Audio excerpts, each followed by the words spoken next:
Então, entendendo que essa proposição do planejamento tributário é algo muito mais amplo que apenas a análise tributária do regime de tributação, que é importante, eu não estou desconsiderando ou desqualificando.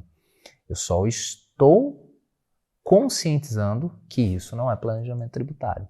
É uma etapa, é uma ferramenta, mas o planejamento tributário é muito mais. E o planejamento tributário sempre nos leva para o caminho da conformidade. Não existe planejamento tributário em operações que não são respaldadas de base legal, que são ficções, criações, que necessariamente não se concretizam no mundo real. Como, por exemplo, uma situação em que eu crio uma operação para reduzir uma vantagem tributária, mas ela só existe do ponto de vista jurídico.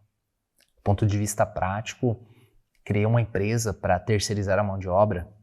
As pessoas trabalham aqui, o mesmo crachá, não necessariamente só lança a despesa, não transita de recurso. É a chamada simulação. Isso não é planejamento tributário.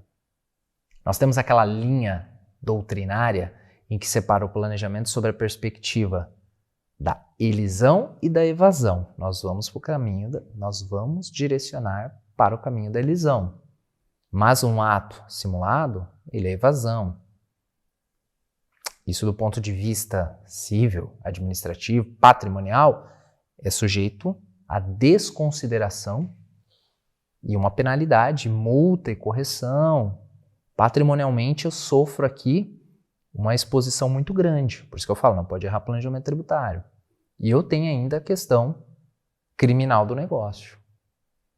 Então isso nós não queremos. Nós queremos o quê? O caminho da elisão, o caminho da legalidade. O planejamento tributário ele é utilizado como uma metodologia, uma ferramenta de gestão empresarial. Eu vou além. É uma ferramenta constante dentro do planejamento estratégico do negócio. Eu tenho que ser eficiente, porque se eu não for, o meu concorrente vai ser, e se eu não for e os meus concorrentes aplicarem, eu perco competitividade. Perco competitividade, talvez eu tenha que brigar por preço. Quem briga por preço geralmente não tem lucro. Quem não tem lucro não tem absolutamente nada. Inclusive é um problema para a sociedade, uma empresa deficitária. Então você entendeu o tamanho desse negócio? E essa questão de mindset é muito importante. Porque aí eu vou para o segundo passo, que é o que? Como então, Marcos, que eu lá na aldeia consigo trabalhar com planejamento tributário? Primeiro ponto, conhecer bem os principais tributos que incidem sobre a operação das empresas. Primeiro ponto, é o básico. Básico. Aqui é planejamento tributário de maneira prática, não é uma aula de 7 horas que eu vou te falar sobre a influência dos movimentos sociais e da revolução industrial. Domine as regras essenciais, básicas de ICMS, ISS, PIS, COFINS, Imposto de Renda, Contribuição Social, principalmente.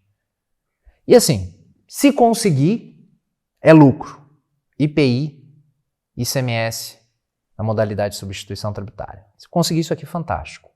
Então é importante você, ao menos, entender sobre ICMS, ISS, PIS, COFINS, Imposto de Renda e Contribuição Social. Não dá para trabalhar com planejamento tributário sem conhecer bem sobre esses tributos.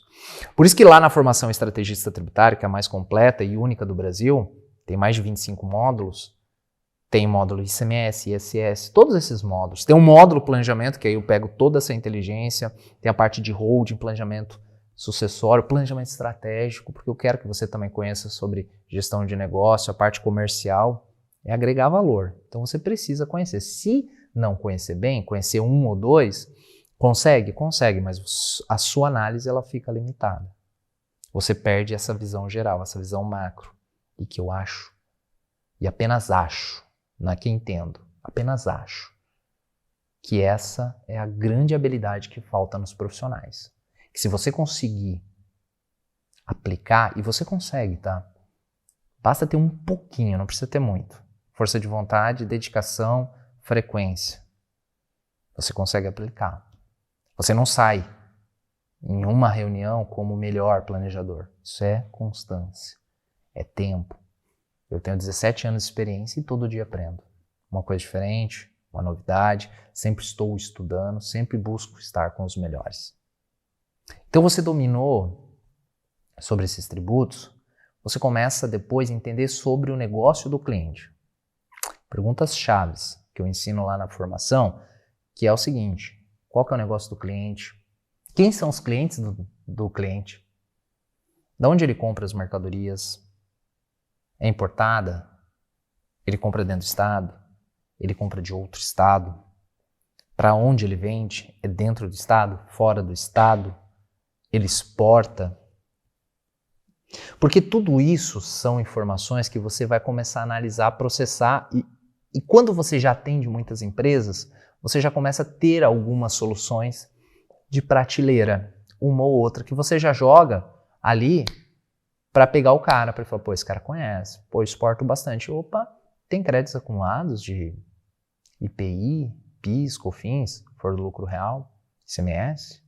Ah, eu tenho esse crédito aqui, a gente pode fazer o pedido de ressarcimento em até 180 dias ou um ano a Receita Federal paga esse dinheiro na sua conta, ou nós podemos utilizar para abater dos débitos de caso, por exemplo, tributos federais, se eu estiver falando dos federais.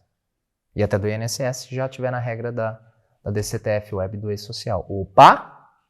Eu peguei muitos casos do cara com milhões de crédito acumulado e não sabia que ele podia usar aquele valor.